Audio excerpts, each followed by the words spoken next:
chapter 5, verses 3 to 4. Micah 5, 3 to 4, sabi dito, "Therefore Israel will be abandoned until the time when she who is born bears a son, and the rest of his brothers will return to join the Israelites. He will stand and shepherd his flock in the strength of the Lord, in the majesty of the name of the Lord his God, and they will live securely, for then his greatness will reach to the ends of the earth." Shall we pray? Panginoon, maraming salamat po sapagkat totoo po ang iyong pangako na ikaw ay tapat, na ikaw ang aming Diyos, na simula sa simula ay pinangako na darating dito sa lupa upang kami ay iligtas. At salamat, Panginoon, sapagkat alam namin na kasama mo ay we will reign for eternity because you are true to your promises. That we are saved by your grace and we will receive eternity, life that you are preparing for each one of us, which starts here. Living in abundance, living in your care, living in your love. Lord, speak to us this morning. Ikaw po, mangusap sa amin. Buksan mo po ang aming puso at isipan. Sa pangalan ni Jesus, I rebuke all the works of the enemy that would hinder the flow of your blessing upon the hearts and minds of the people of God this morning. Jesus, thank you because we have the authority to go against the works of the enemy. We have the authority to stop all the wiles and all the lies and all the hindrances that the enemy is putting along the way. Thank you, God, that we have you, our living, powerful God, who is always with us. In Jesus' name, amen. Sa ating pong mga patutuan na narinig ngayong umaga, tamang-tama po yung title ng ating message ngayon. The Lord is my strength. Totoo po, na wala po tayong magagawa sa ating sariling kakayanan. Pero lahat po ay posible sa Panginoon. Unang tanong na gusto kong, I would like one here to answer this question. How do you prove that you really belong to God? O in Tagalog, paano mo mapapatunayan na ikaw talaga ay pag-aari ng Diyos? How do you prove that you really belong to God? Okay? Ready? Anybody could answer? I need simple answers. Ayaw kong komplikado. Okay? Here? Isang simple lang na sagutan na tinanggap ko po yung Jesus sa buhay ko bilang aking pagligtas. At yun ay nagbibigay sa akin ng assurance na ako ay anak ng Diyos. Sa kanyang mga salita, those who accept Him, He give him the right to become a children of God. Amen. So, I claim it na by accepting Jesus as my Lord and Savior, I'm confident that I am saved and I belong to Him. Amen. Okay? Next? Next answer?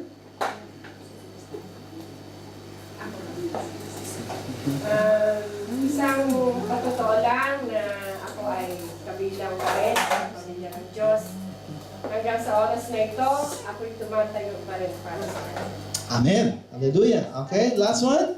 Pastor, ang patutuo ay yung aking, mula nang tanggapin ko ang Panginoong Jesus, ang aking pangalan ay nakasulat na sa aklat ng buhay. Amen. Okay, hallelujah. Alam kong aside from these three answers, marami pa. Okay? Marami pa. There are so many proof that we belong to God. But this morning, I would like us to really focus on how we could hold on in the strength of the Lord, how we could depend fully in Him when it comes to our relationship with Him. Dito po sa ating nabasa, He will abandon them until the time when she who is in labor has given birth. Ito po ang pangako na ang ating pong Panginoong Jesus ay ipapanganak. Pero before this verse, nakita po natin kung saan po siya nanggaling. According to verse 1, He came from very humble beginning. Yung pong from Bethlehem. At makikita po natin na ang inaasahan po ng mga tao, even until now, the Jews are expecting the king that they expect. Yung pong hari na inaasahan ng mundo ay darating. Pero sino po ang dumating sa sapsaman? Sino po ang dumating na Redeemer? Sino po ang dumating na hindi po nila inasahan na ganito ang pagdating? Who? Jesus Christ. He came as a humble servant. He said, I came to serve, not to be served. Ang inaasahan po ng mga tao, meron pong dadating na isang Messiah na siya po ay makapangyarihan, na kaya po niyang gumawa at utusan lahat ng tao at maggawa ng rule na iron fist, na katulad ng mga taong katulad ng ina-expect ng mga tao. Pero lahat po, isipin po natin, lahat po ng ginawa ng ating Diyos na makapangyarihan ay kabaligtaran sa expectation ng tao. So kung nag-expect po tayo ng ating Diyos, ay magiging mandon. And you know the word mandon? Ikaw, diyan ka. Ikaw, doon ka. Huwag kang gagalaw. Huwag kang iimik. Hindi po siya ganun. Okay? We see here, sabi po rito, sa verse 4, He will stand and shepherd His flock in the strength of the Lord. Gusto ko po munang emphasize itong kung paano natin itatrato ang ating Panginoong Jesus in this condition. Kasi hindi po siya dumating na isang demanding God. Paano po natin siya itatrato? It seems that when we met God proved to be so loving to us that He accepted us the way we are. Sabi niya, I don't care if you're a sinner. I don't care who you are. I accept you the way you are. Wala pong condition. Ang gusto naman niya po ay lumapit tayo sa Kanya with all of our heart, accepting Him as our Lord and Savior. Now, nung makilala natin ang Panginoon, ganun pala siya kabait, hiningi na natin ang hiningi ang mga bagay-bagay sa ating buhay na nakita natin, ay, talaga palang punong-puno ng pagpapala ang Panginoon. So, we discovered that Christ reigned in our lives as a shepherd king. Okay? Christ reigned in our lives as a shepherd king. We have an outline here that I would like to show you.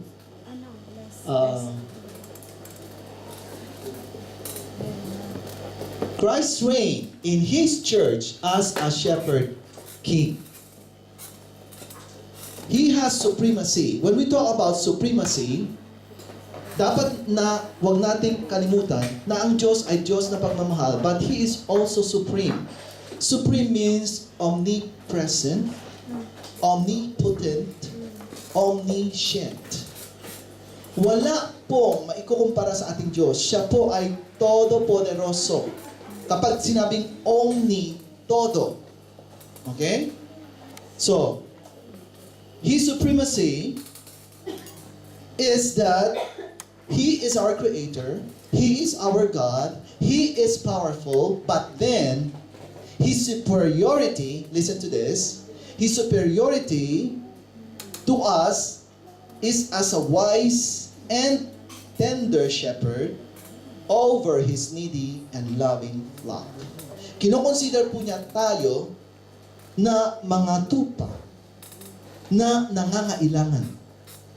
Kahit po anong talino natin, kahit anong pong position na meron tayo, okay? Ang gusto po ng Panginoon, itrato tayo in a wise and tender care as a shepherd king. Hindi po natin pwedeng sabihin lang siyang king. Kasi ang king po, walang ginawa kundi mag-utos. What is the difference between the shepherd and the king? Ang shepherd po, saan yung makikita?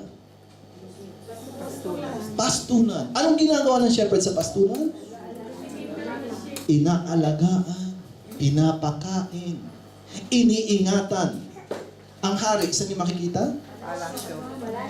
Nasa palasyo, nasa trono, lahat malinis, dadating na lang yung pagkain, kaya karamihan ng hari, doble ang size. You know, our God, Jesus Christ, is our shepherd king, and we could depend on Him because He treats us in a wise and tender way as a shepherd. Now, do you experience, if you really belong to God, have you been experiencing Him shepherding you? Pwede nyo bang masabi na yung sa Psalms 23 ay totoo sa buhay nyo? Amen. What is Psalms 23? The Lord is my shepherd. I shall not want. Okay? Hindi ako mangangailangan. Bakit? Bilang pastol, siya ang nagbibigay ng lahat. Okay. Dun sa word na I shall not want. Pinabayaan niya ba kayo na nagutom even once? Napatunayan niyo ba na simula na makilala niyo ang Panginoon, talagang pinatunayan na niya, siya nga ay iyong pastol, siya nga ay iyong hari sa buhay mo? Okay, when it comes to shepherding, ginagawa ng Panginoon ang kanyang bahagi. And when it comes to kingship,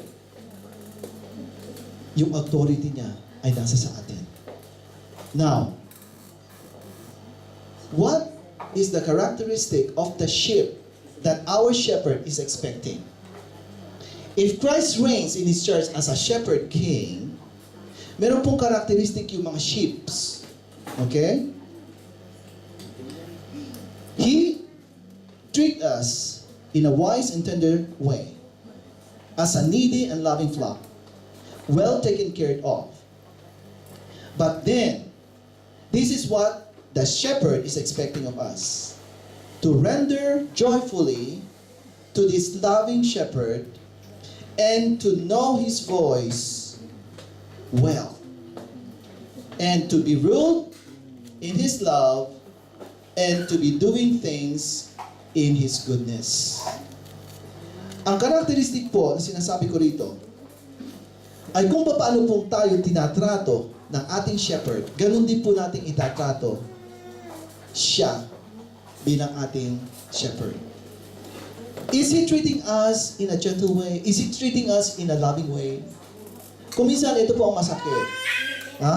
Kayo po, naranasan nyo na po ba na nagmahal sa isang tao, binigay nyo ng lahat? Ibinigay nyo, pinalaki nyo, ipinunbad nyo lahat ng pangailangan niya, and then lumaki itong taong ito at itinakwil ka. O kahit na hindi anak, kaibigan man, na parang walang nangyari. Nag-sacrifice ka ni hindi ka binigyan ng importansya. Who among you experience this? Amen. Meron ba? Masarap ba?